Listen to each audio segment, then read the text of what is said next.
صباح الفل. النهارده بقى جايه لكم بترند جديد على التيك توك، شفته وعجبني هجربه معاكم. يلا بينا. بصوا بقى، انا شفت كده ترند جديد عاملين جبنه بتزعتر. مقاديرها سهله وبسيطه، انا عموما بحب الجبنه والزعتر، بس هنشوف المكونات او الحاجات الجديده اللي هم عاملينها. احنا هنا معانا رغيف عيش شامي. انا هاخد الجزء اللي في الوش ده هعمل فيه اللي انتوا هتشوفوه دلوقتي. بصوا بقى يا جماعه، اهو قسمت خدت الوش اهو، وده اللي هي ايه الجزء التاني من العيش. الوش ده هدهنه معايا زيت زيتون. اهم حاجه في الخطوه بتاعتنا زيت الزيتون والزعتر. ودي الجبنه بتاعتنا، مش لازم جبنه بيضاء، انا عندي جبنه شيدر كنت جايباها من فتح الله.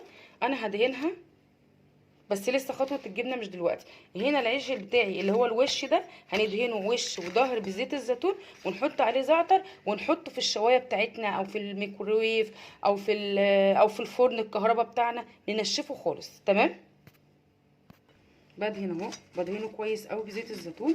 زيت الزيتون خفيف قوي وحلو قوي مع الجبن. بحاول ادهنه كله.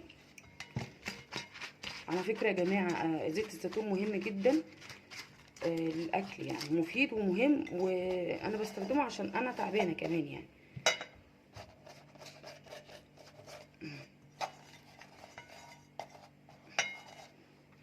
هو ناشف شويه بس كده كده اصلا احنا هنحمصه يعني عادي يعني، فمش فارقه. انا بدهنه كده كويس عشان كل جزء يتحمر كويس اهو زي ما انتم شايفين كده.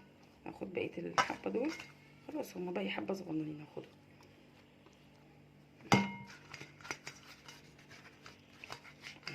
وبعد كده انا بعشق الزعتر ده. الزعتر ده محوج، انا جايباه من واحده صاحبتي بتبيعه، اسمه زعتر سوري محوج، طعمه حلو قوي. ده انا ساعات باكله كده بالعيش، بغمزه بالعيش بيبقى حلو قوي. يا رب كده الترند يطلع حلو. بس عموما اي حاجه فيها جبن يعني هتبقى حلوه ان شاء الله. انا بقى هحط الرغيف بتاعي ده في الفرن وارجع لكم تاني. بصوا بقى يا جماعه، دي بقى الرغيف التاني او الجزء التاني من العيش اللي هو لتحت يعني. هاخد كده حته جبنه زي ما انتم شايفين، بسم الله الرحمن الرحيم.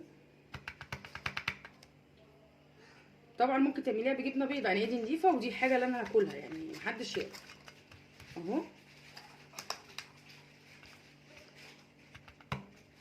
هفضل افردها عادي خالص زي ما بعمل، هفردها على الساندوتش بتاعي. المفروض بنحط زعتر في الجزء ده بس انا مش حابه صراحه احط، دي حاجه ترجع لي كده.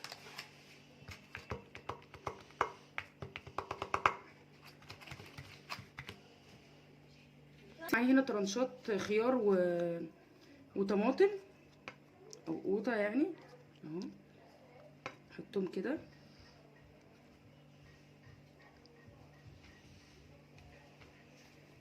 اهو.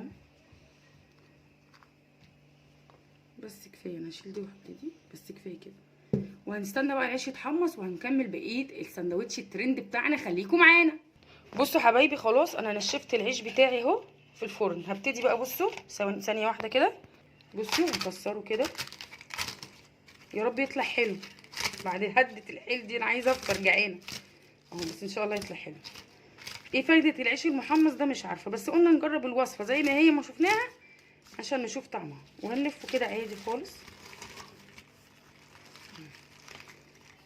واتفتح من هنا بس عادي مش مشكله. بس وهو كده معانا الساندوتش. استنى ادوقه معاكم. بسم الله بسم الله.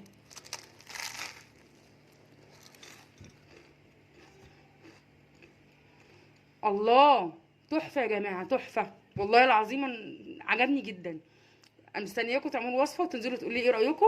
اشوفكم في فيديو جديد وترند جديد، ومع السلامه.